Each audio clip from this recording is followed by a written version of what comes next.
Ne-a săpat în palma lui. Pentru ce?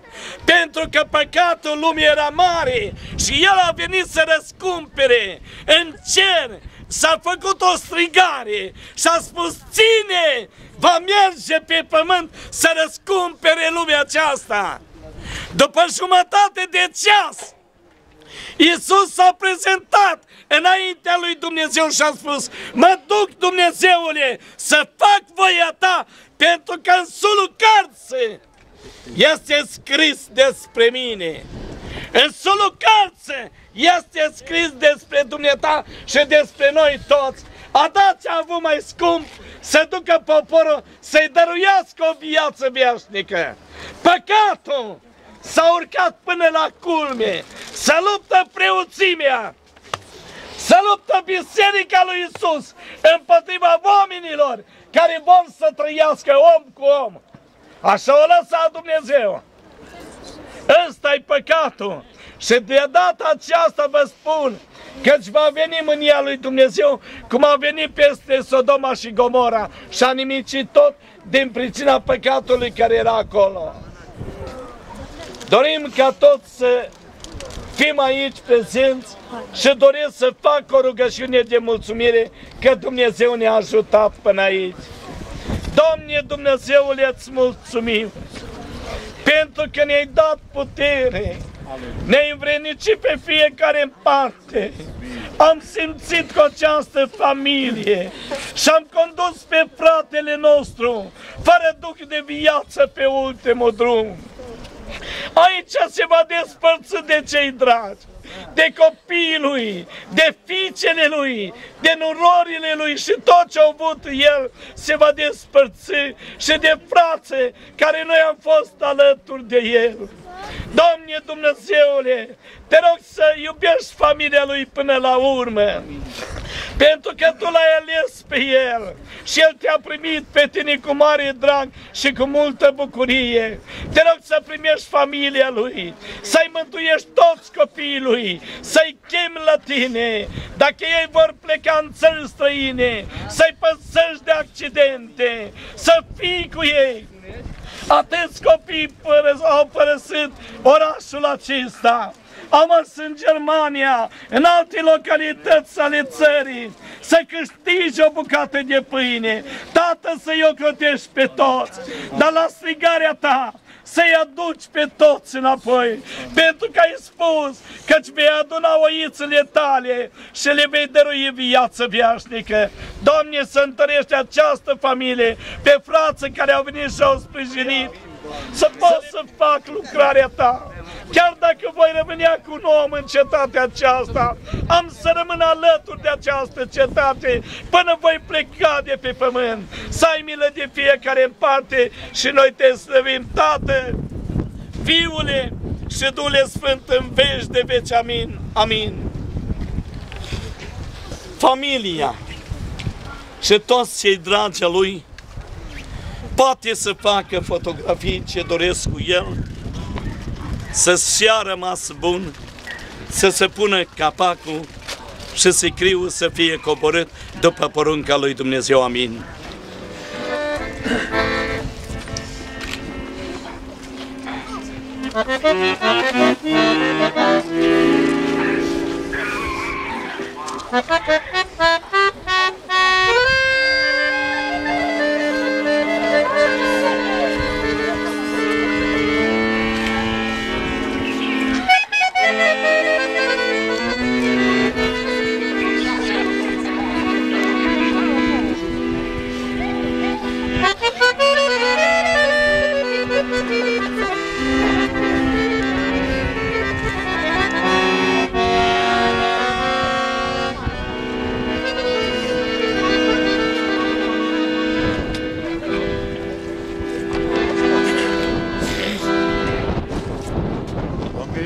Iisuse dragă,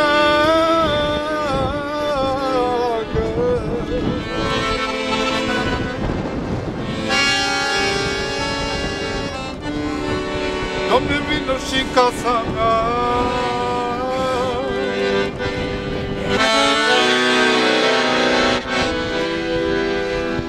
Mă simt străin, mă, timp pierdut.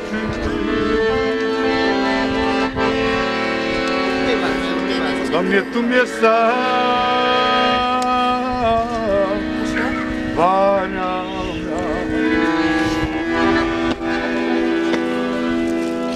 Eu te chem, Iisuse dragă,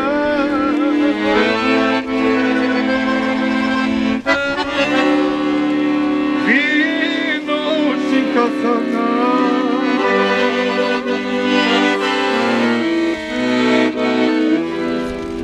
Simt străin, mă simt, chem tu trânt. Tu-mi ești, sunt multe fără mari și prin țară.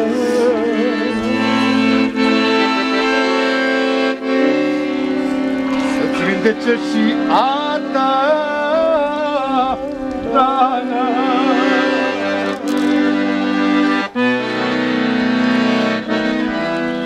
Dumnezeu să tămăduiască orice rană, pentru că El are puterea să toarne unde vrei. Amin. Și chiar dacă mama își lasă copilul, spune, eu cu niciun chip n-am să vă las. Dar cea mai mare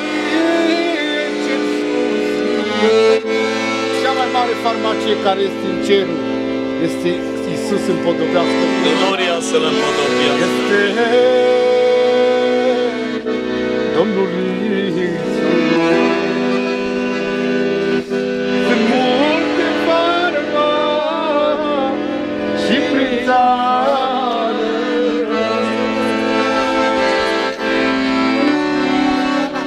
Să-ți vindece și a ta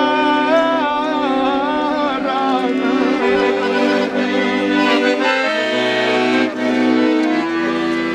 Dar cea mai mare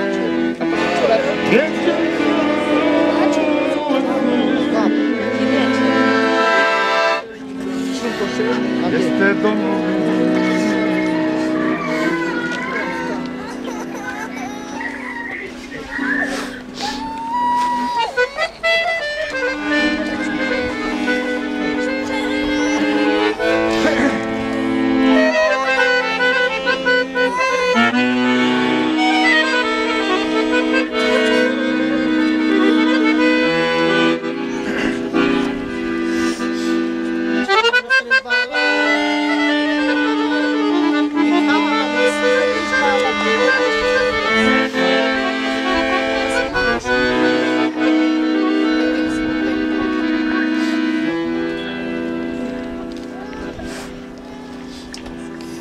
La câți doctori am umblat,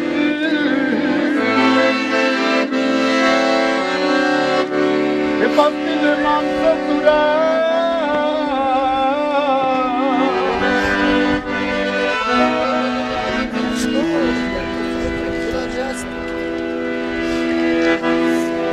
Unde lume nu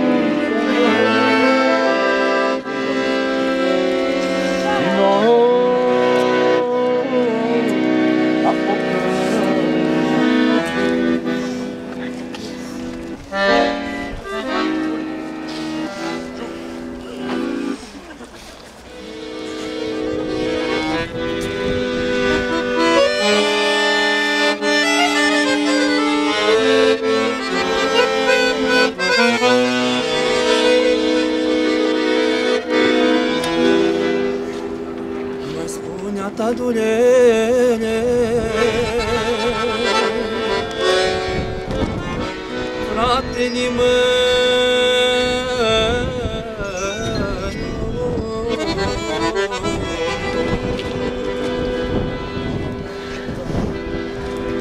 povestește-tu necazul,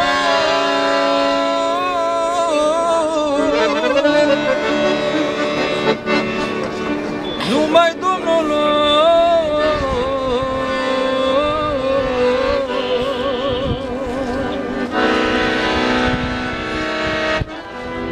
alerga cu grijuline,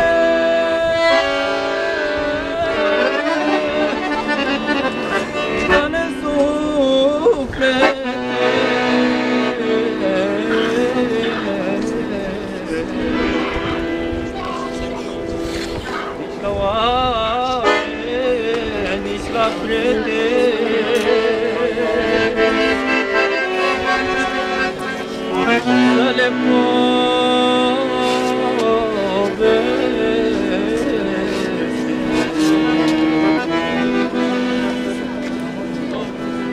oamenii nu pot să aline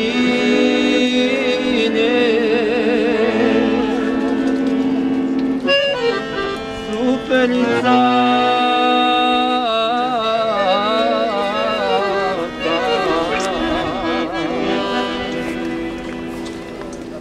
Prietenii nu pot să ajută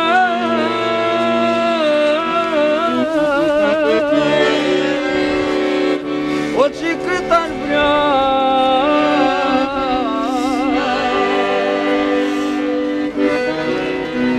Însă cel din veșnicie binecuvântat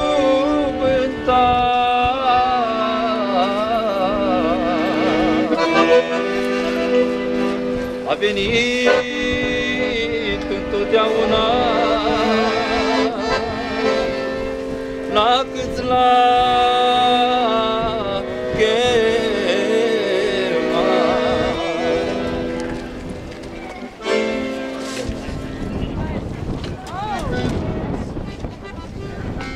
Să punem capacul și să coborâm sicriul.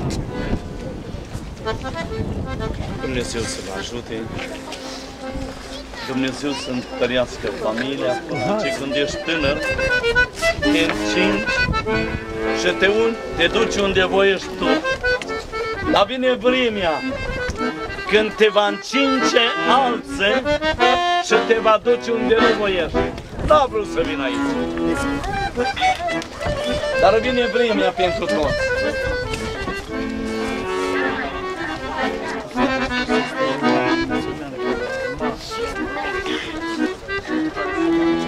Familia a pregătit o masă în numele Domnului. Strigă mai tare! Mai tare! N-am stație, frate. Familia a pregătit o masă în numele Domnului.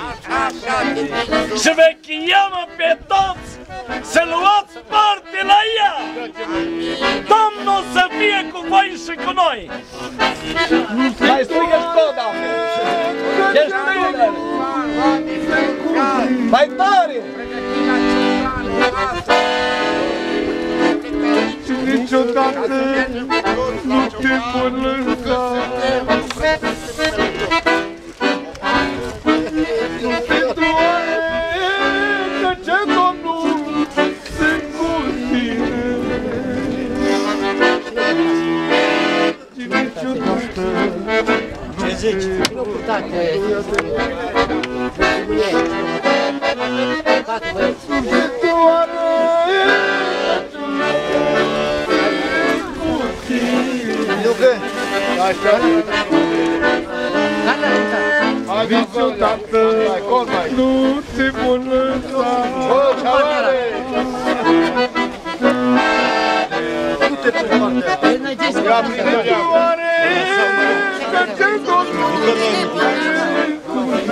hai, sus! Sus, sus, acolo mai tare, sus! Sus! Sus partea aia, sus! Sus, partea aia! Mă dați jos! Dă-i drumul jos, jos, așa, dă-i drumul. Da, ok, bun. Așa. Încetul. Uite, băgați cu mână. Încetul. Așa, așa. Dar n-ați ridic, a fost de Dă-i drumul, ușor. Stai.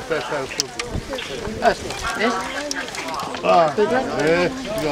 Hai, trage.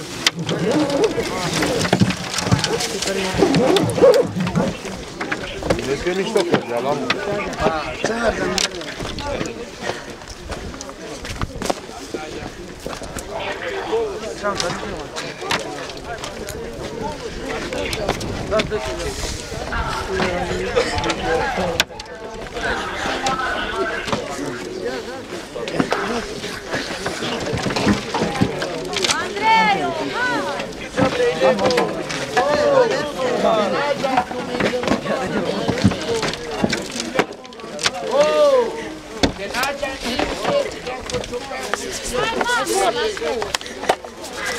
Nesma, tu an. Da.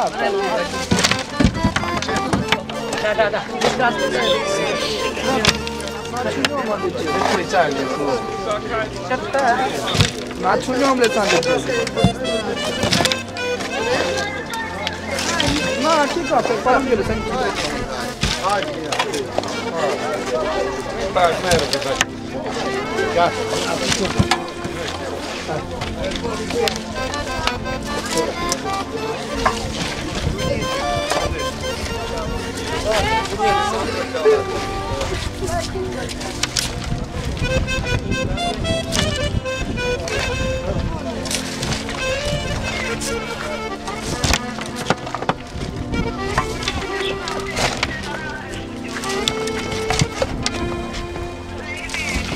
Tata meu n-a fost bogat, dar cu avere să nu-i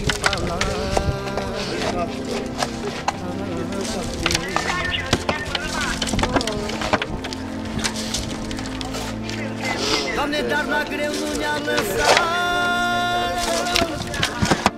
Doamne, ne-a ferit de toate.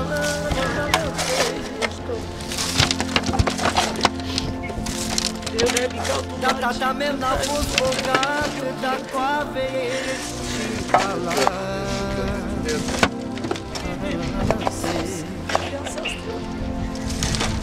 Dar la greu nu ne-a lăsat. Numai lopata? Doamne, ne-a ferit de toate. Doamne, nu-i pe lume bogăție și nici n-o să fie.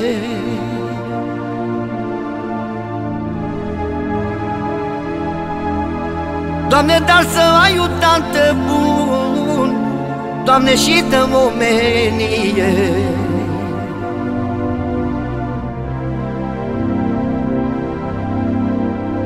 Doamne, nu-i pe lume bogăție și nici n-o să fie. Doamne, dar să ai un tată bun, Doamne, și dă omenie.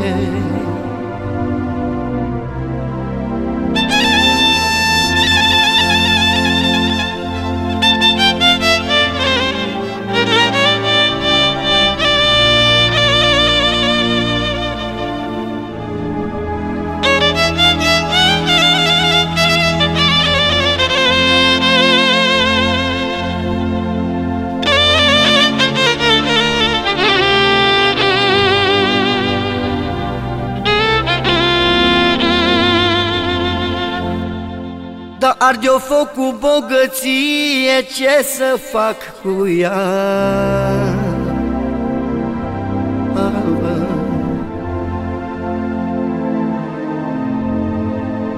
Doamne, dacă pătăicuțul meu, Doamne, eu nu-l pot scăpa.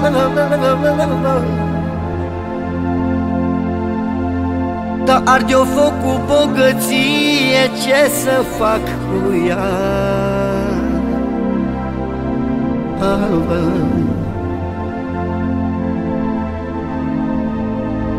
Doamne, dacă pătăicuțul meu, Doamne, eu nu-l pot scăpa.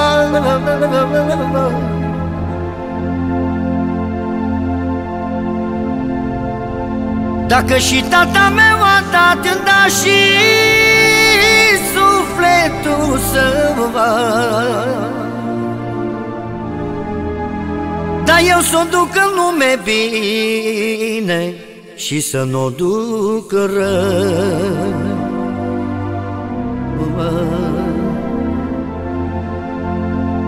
Dacă și tata meu a dat, da și sufletul să-mi va.